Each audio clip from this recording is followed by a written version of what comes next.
renovando sua mente. TV Grácia International apresenta Resumos dos Calqueus 2025. A explicação do Evangelho da Graça. Nos lábios de Jesus Cristo, homem, que nos leva à estatura do varão perfeito.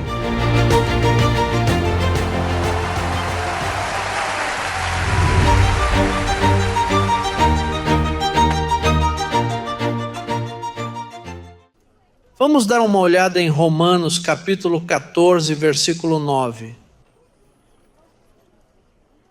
Esses são códigos ocultos nas cartas de Paulo. Diz assim: pois Cristo morreu por isso. E o que ele fez? Ele ressuscitou. E o que mais ele fez? Se tornou a viver. Em inglês disse revive. Voltou a viver. Para ser o Senhor tanto dos mortos quanto dos vivos. Para ser o Senhor de quê? Dos mortos. E dos que vivem. Então, para ele ser seu Senhor, que está vivo, como ele pode ser o Senhor de vocês? Se você não conhece a verdade. Por exemplo, antes de você vir para este ministério, você achava que o diabo existia. Você achava que poderia perder sua salvação. Você achava que o pecado estava de pé. Você achava que este mundo ia desaparecer, explodir. Ele poderia ser o Senhor da sua vida e você está pensando assim? Então, para que o Senhor voltou a viver? Para ser o Senhor dos que vivem. Mas primeiro tenho que lhe dizer, e é por isso que Hebreus 9:28 diz que ele vem pela segunda vez sem relação com o pecado. Isso significa que ele teve de vir pela segunda vez. Ele teve que voltar à vida. Porque se ele vem pela segunda vez, não é que ele vai embora, é que ele vem. Então, se ele vem, ele não pode vir e ir embora no mesmo dia. Ele tem que vir e ficar para poder ser o seu Senhor.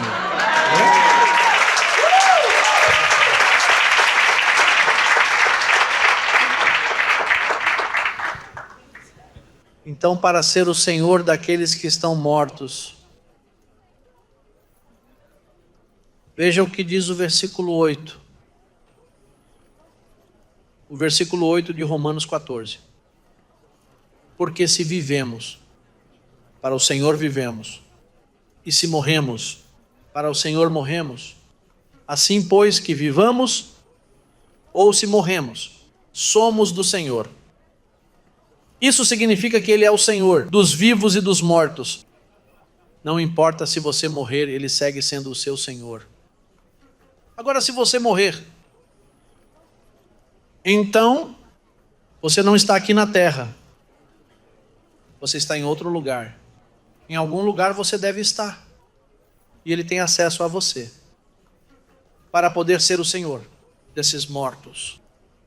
Imagine seus parentes que morreram. Não estamos à frente deles. Quando você aprendeu a graça, aqueles que estavam mortos, eles aprenderam a graça ao mesmo tempo que você. Paulo disse que devemos ser agradáveis a Ele, ausentes ou presentes.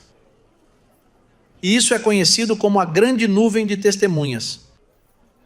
Em Hebreus 12 disse isso. Que há uma grande nuvem de testemunhas. E está falando de pessoas sem corpo. Então esses mistérios que estiveram ocultos não se conheciam. Nem se conheciam aqui na terra. Nem se conheciam tampouco na nuvem de testemunhas. Todos estavam esperando. Esperando que se manifestasse o Senhor e voltasse a viver.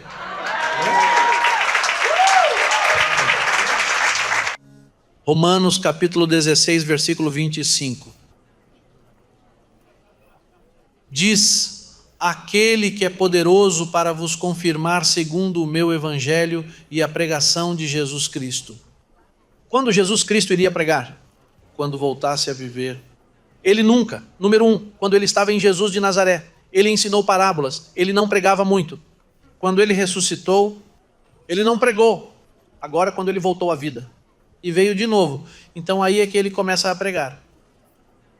E com que propósito? Ele diz: e a pregação de Jesus Cristo, conforme a revelação do mistério que desde tempos eternos esteve oculto,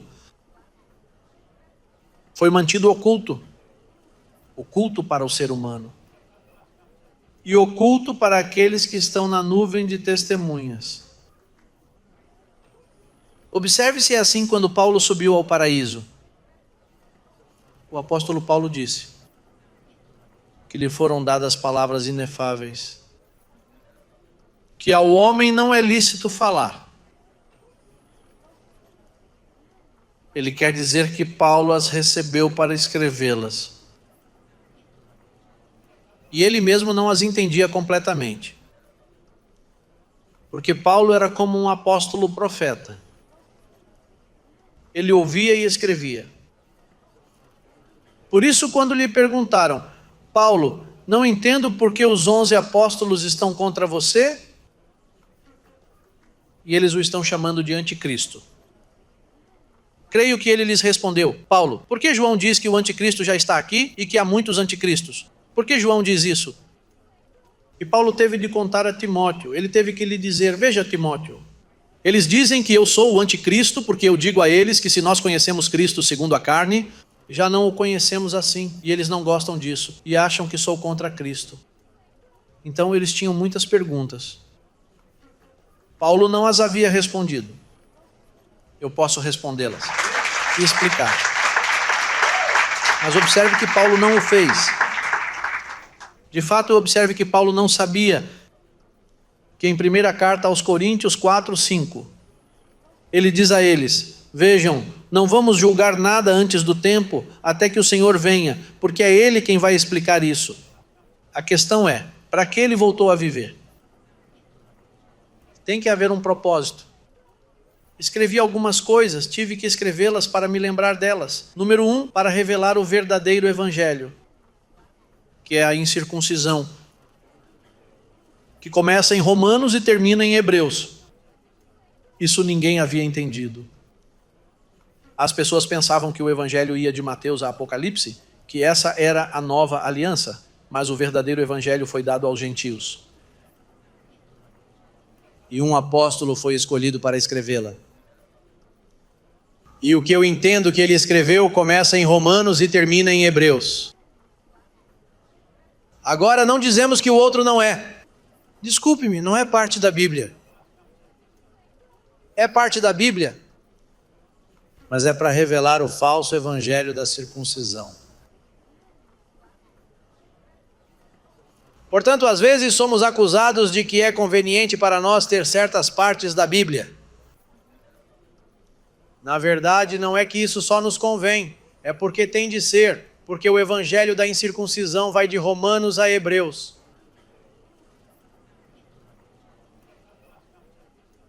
E a segunda coisa é que ele voltou a viver para confirmar você no verdadeiro evangelho. Romanos 16, 25 diz: com a pregação de Jesus Cristo. Também. Esse versículo é muito importante. Ei, Jacob, se pudéssemos colocá-lo em inglês, Hebreus 9, 28. Esse é um versículo muito importante para você mostrar aos seus amigos.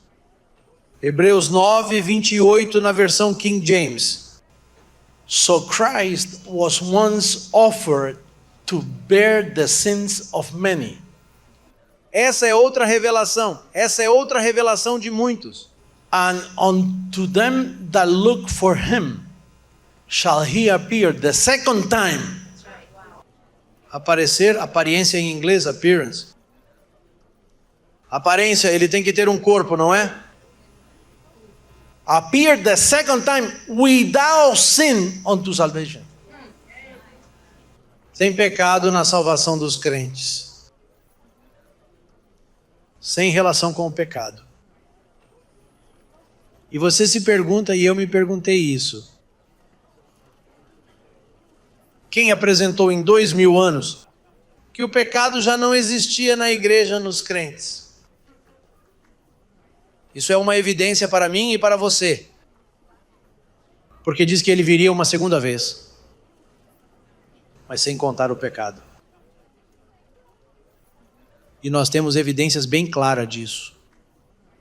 Assim que ele voltou para viver, com o propósito de dizer à igreja: não se deixem enganar, pois não há mais pecadores no reino dos céus.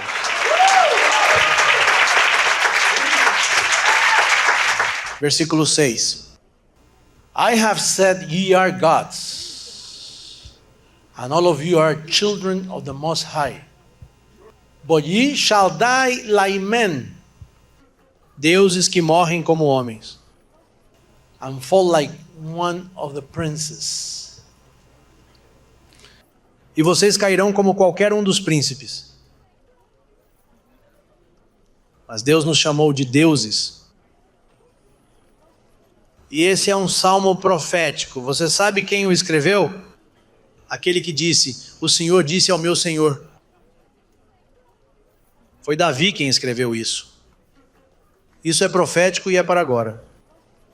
Porque ninguém, até este dia, havia chamado a congregação de deuses. Ninguém havia chamado a congregação de amada. Ninguém ousou mencionar esses títulos. Sabe por quê? Porque aí não diz, eles dizem que vocês são deuses.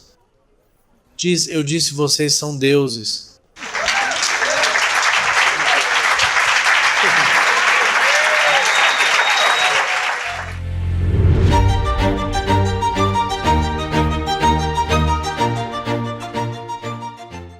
Vamos dar uma olhada em Romanos 7,4. Eu chamo isso de ponte. Você sabe o que é uma ponte? Todos ali estão prestes a se afogar. E então há uma ponte e você lhes dá sua mão, e quem quer que pegue sua mão, você o salva.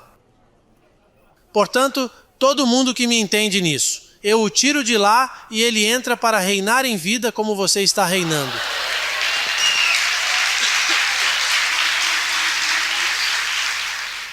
Veja como ele diz: assim também vós, meus irmãos. Morreram para o quê? O que é que dá poder ao pecado? E se você está morto para a lei, você pode ser encontrado em pecado? Veja o que Deus usou. Para livrar você do pecado, para que vocês sejam impecáveis, para que não sejam achados em pecado. Para você ser um espírito perfeito, isso tinha que acontecer. Ele diz: assim também vós, meus irmãos, morrestes para a lei, mediante o quê? Mediante Espírito de Cristo?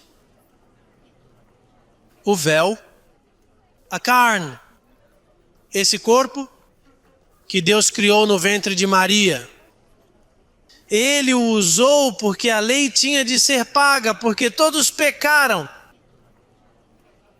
Ninguém pôde guardar os 10 mandamentos. Então, ele teve de enviar um corpo chamado Jesus de Nazaré e morrer para remover Moisés, para remover aquilo que o condena, para remover as evidências, para que quando você sair desse corpo, tenha segurança. Portanto, o corpo de Jesus de Nazaré foi usado para que você estivesse morto para a lei. E o versículo continua dizendo: para que você possa ser de outro. Eu me pergunto, há alguém aqui que ainda esteja honrando Jesus de Nazaré? Como se costuma dizer na Colômbia ao menino Deus? Vocês sabem que isso é blasfêmia na presença do Senhor. Bem, você sabe qual foi o propósito de sua morte? Para que você não seja dele, mas do outro. Diga, do outro. Estou falando claramente de acordo com o que está escrito. Vocês sabem quantos religiosos há na Colômbia? E vou falar sobre a Colômbia porque estou em solo colombiano. Pessoas bonitas, mas enganadas por esse sistema religioso. Eles os fazem adorar um boneco. Eles os colocam com os olhos em Jesus de Nazaré. Mas, diz a palavra, esta é a minha evidência. É por isso que tenho autoridade para falar.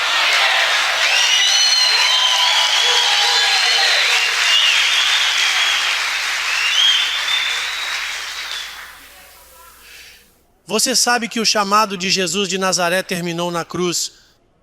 Consumado está, já terminei meu trabalho. Agora eu tenho que terminar o meu trabalho. E o meu trabalho é que você tire os olhos de Jesus de Nazaré.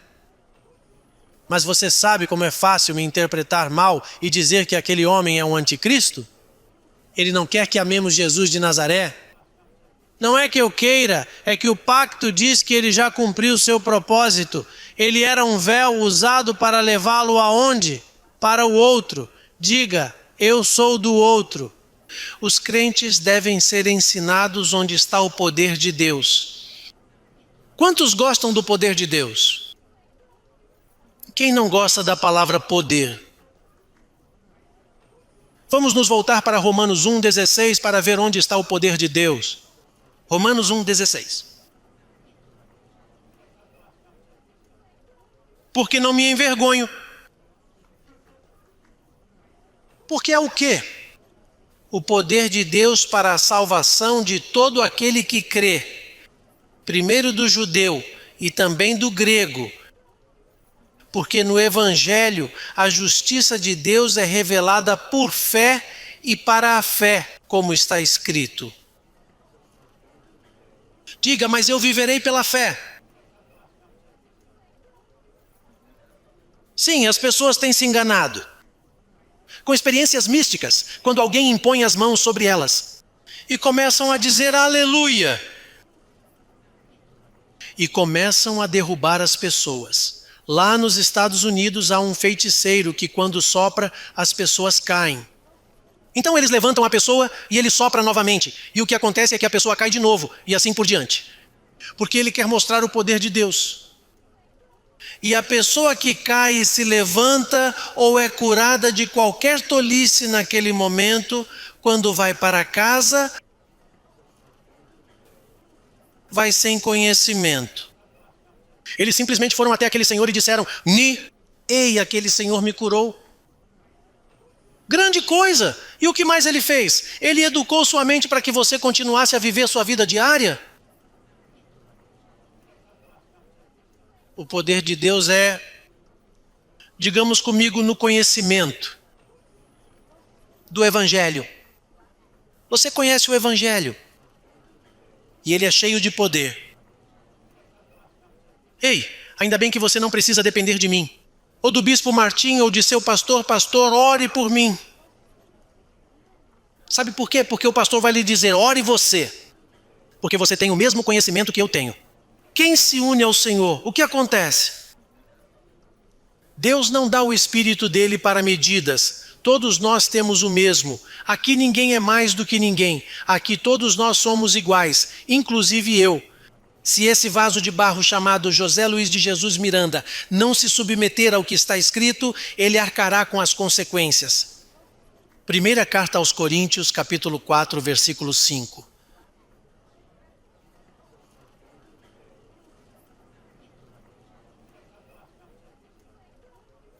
No versículo 5 está escrito,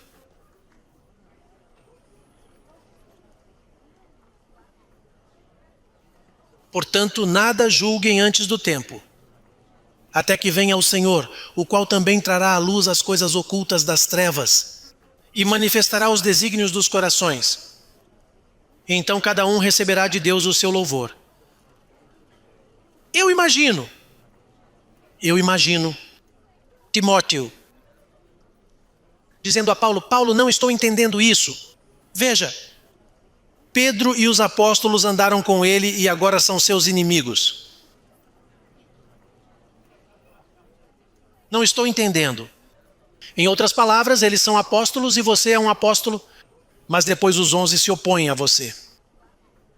Porque você ensina a graça e eles ensinam a lei. E Paulo estava tão limitado em seu tempo que disse, veja, até que o Senhor venha e esclareça isso. Nada pode ser feito, Timóteo. Você sabe por quê? Porque o que estou lendo não foi escrito, estava na mente de Paulo. O que eu coloquei ali, 1 Coríntios, não foi escrito. Isso foi a experiência. O que estava escrito eram as Escrituras, mas não o Evangelho. Por isso o Senhor teve de vir para esclarecer. Observe esse detalhe. Vamos dar uma olhada na segunda carta aos Coríntios, capítulo 3, versículo 14. Porque eles não entenderam. Vejam o que está escrito. Mas o seu entendimento se embotou, porque até o dia de hoje, há 2000 anos, até o dia de hoje, há 2000 anos, quando liam o antigo pacto, que era tudo o que havia, o antigo pacto, eles ficaram com o mesmo véu, não descoberto, que foi retirado por Cristo. E o que é esse véu? Vamos dar uma olhada nele, biblicamente. Hebreus capítulo 10, versículo 19. Assim, irmãos, tendo liberdade para entrar no Santo dos Santos pelo sangue de Jesus Cristo, pelo novo e vivo caminho que Ele nos abriu por meio de quê? Não por seu Espírito. Ele abriu um novo caminho. E vocês entraram no novo caminho, mas outros não entraram porque estão com o véu. Veja como está escrito. Diz, pelo novo e vivo caminho que Ele abriu para nós através do véu, que é de quê? Sua carne. Vou terminar dizendo, o véu tem que ser removido. Ainda assim, quando você lê a Bíblia, veja, Jesus de Nazaré está aqui assim. Jesus de Nazaré está assim. Porque Jesus de Nazaré não foi a última revelação. Ele veio para pagar por seus pecados. Seu corpo foi dado para livrá-lo da maldição e da lei. Ele terminou o seu trabalho. Ele tirou o pano de saco. Veja o que ele fez. E foi descansar e então disse, vou buscar o José Luiz, onde você está? E ele está aqui dentro. Ele está dentro de mim falando com você.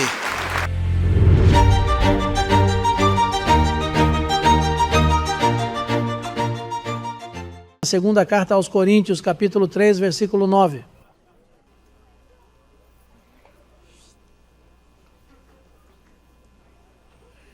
Porque se o ministério da condenação foi glorioso, esse é o ministério de Moisés. Há dois ministérios, nós temos que fazer isso.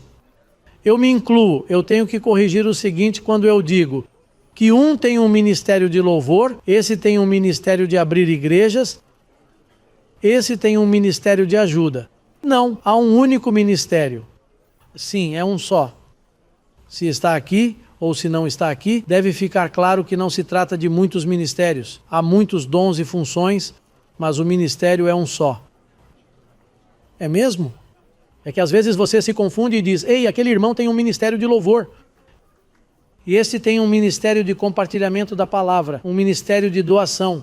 Não, ele tem o dom de dar. Ele foi capacitado com esse dom. Portanto, há muitos dons, mas o ministério é um só, porque é um só Espírito. E esse Espírito é dedicado a um ministério. E assim havia dois ministérios. Um deles expirou, que era o ministério da condenação, está acabado. Porque se diz que o ministério da condenação era, isto é, não existe mais. Então, muito mais será o ministério do que abunda em glória. Esse ministério é aquele que veio com glória.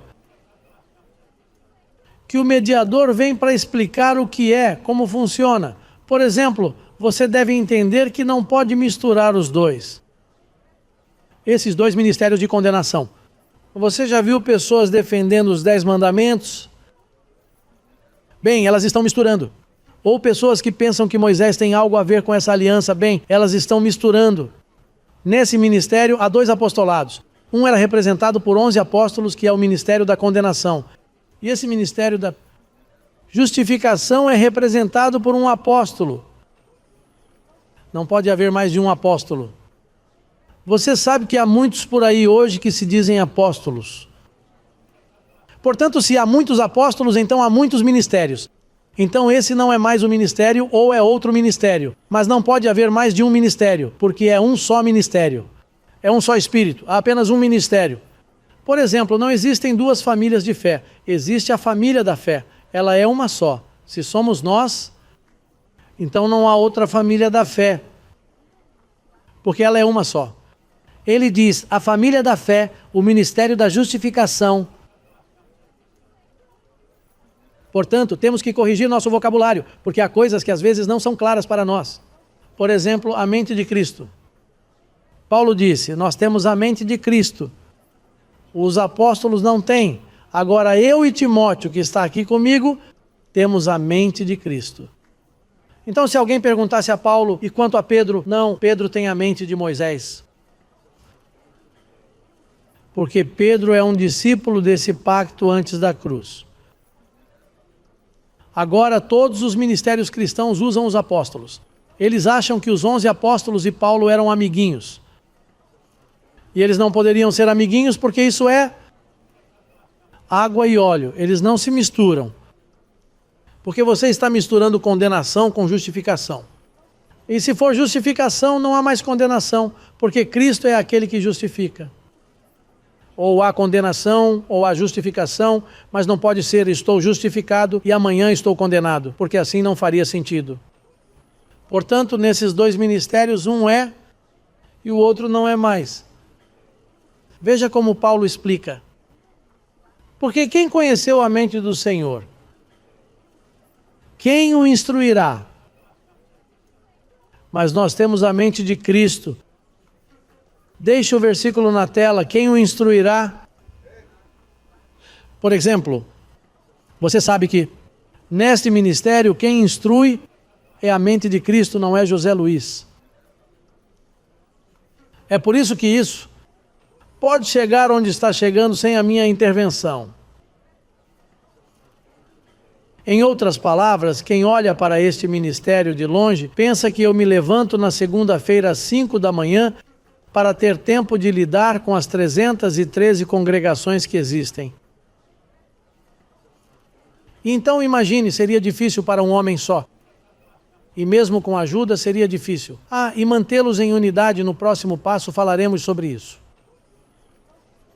Mantendo-os na unidade do Espírito, falando a mesma coisa. Agora, quem mantém isso, uma vez que Paulo tem a mente de Cristo, ele a passa para Timóteo. Então Timóteo fala exatamente como ele. É por isso que ele diz, estou enviando Timóteo a você, porque ele lhe dará a conhecer minha mente e como ensino em todas as igrejas. Porque essa mente, o que ela faz, elimina sua mente. Assim você não pode experimentar a mente de Cristo, porque quem vai instruir Cristo? Por exemplo, você sabe que todos os ministérios têm uma diretoria de pastores. Mensalmente a diretoria se reúne e a igreja abaixo da sua tem outra diretoria. Portanto, é assim que o homem governa outros seres humanos. Toda igreja tem uma diretoria. Então o pastor que chega é um funcionário. Depois, essa diretoria pode ser composta por tesoureiros, presidentes da corporação, o secretário e vários membros. Vamos supor que ela seja formada por 6, 5 ou 7 pessoas. Qualquer número que você queira. Então essas 7 pessoas decidem e dizem, precisamos de um pastor. Agora no novo pacto, não é assim que funciona. Por exemplo, esta é a sede principal das 313. Mesmo nessa sede, não há uma diretoria que se reúna para decidir as coisas. Não temos reuniões mensais para dizer, bem, o que vamos fazer com essa família? Porque quem vai instruí-los?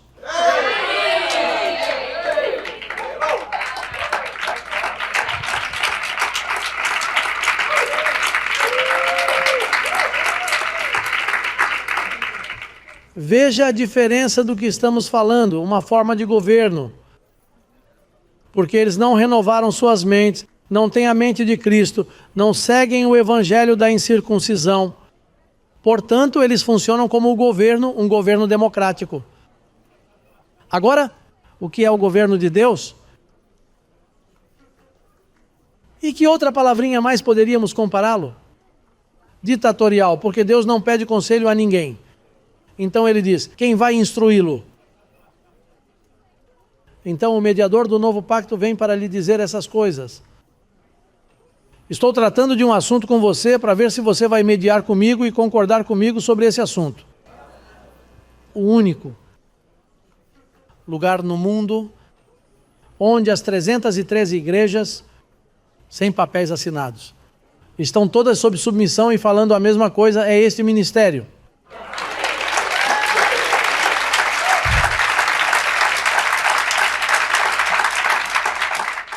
E algumas pessoas me perguntam, como você consegue fazer isso?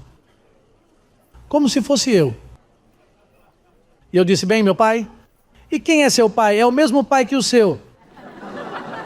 Que mora em mim, tomou minha mente, então em minha mente ele instrui. Por exemplo, quem quer que me dê conselhos, seja quem for, eu o escuto para poder prosseguir. Ei, obrigado, eu agradeço muito, mas eu saio pensando e ouço uma voz me dizendo, isso não combina assim. Mas então, para não ofender a pessoa, eu digo, deixe-me considerar isso. Porque o que mais eu poderia dizer a ele? Não posso dizer que sei mais do que você, porque eu também não sei nada. É na mente que o pensamento vem até mim e diz, faça assim.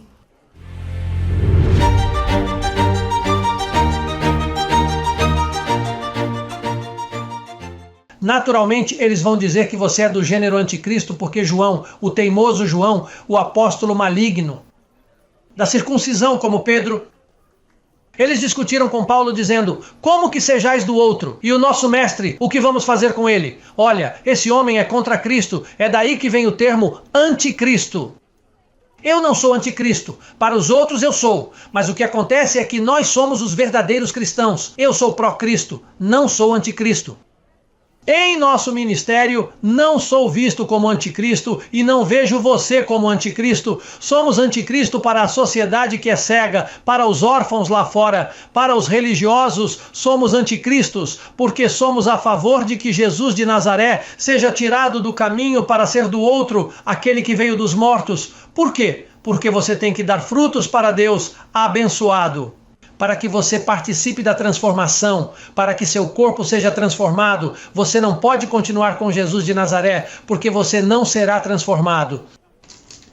O que faz de você um cristão é entender sua verdadeira identidade. Que você foi predestinado desde antes da fundação do mundo, que você é um espírito que teve seu início em Deus, não no ventre de sua mãe abençoado.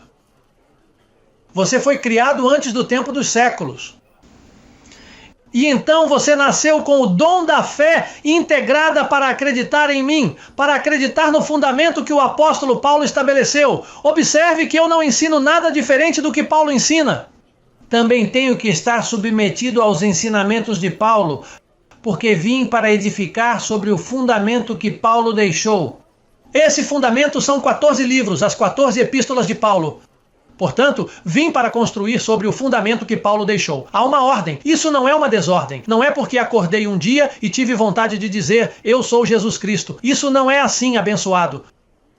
Esses são eventos proféticos que levaram milhares de anos na mente de Papai Deus. E agora eles estão se manifestando porque vejam o tempo em que estamos.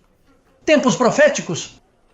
Tempos finais para a igreja. E você tem de estar bem equipado e confirmado nessa palavra. Não é hora de ficar confuso, não é hora de olhar para os lados, não é hora de culpar ninguém, é hora de você encarar e saber que confessou essa palavra e que tem certeza em quem acreditou. Eu lhe declaro por essa confissão que você faz, diga comigo que sou do outro. E se você tiver dito que sou do outro, então virão os benefícios do outro. Eu os declaro curados da cabeça aos pés. Eu o declaro completo. Eu o declaro em prosperidade. Eu o declaro em uma confissão clara, em uma confissão poderosa. Declaro que há anjos encarregados de sua vida. Confesse essa palavra abençoado. Confesse que os anjos estão observando sua confissão. Este é um ministério angelical com uma cobertura de anjos que está a favor da igreja. Não é uma questão de José Luiz, não. Minha carne para nada aproveita. Olha, você não precisa me ver, me tocar ou nada. A questão aqui não é a carne de José Luiz. O que eu preciso é do que sai da boca de José Luiz. Mas Jesus de Nazaré disse: minha carne de nada serve. Se vocês colocarem seus olhos neste véu, eu os rasgarei em pedaços. E eu, José Luiz de Jesus Miranda, hoje lhes digo, se puserem os olhos em mim, isso não é bom. Vocês têm que colocar seus olhos no que eu ensino, abençoados. Não se trata de eu usar a mesma gravata que eu uso. Bem, se você quiser usar a mesma cor de gravata, isso é com você, mas isso não significa copiar. Não é que você tenha os mesmos sapatos, não é que você tenha o mesmo relógio que eu tenho, não é que você coma o que eu como ou beba o que eu bebo. Não, você tem sua própria maneira de ser. Mas você precisa estar atento à mensagem, ao conteúdo, ao espírito. Porque é o espírito que dá liberdade. É o espírito que edifica.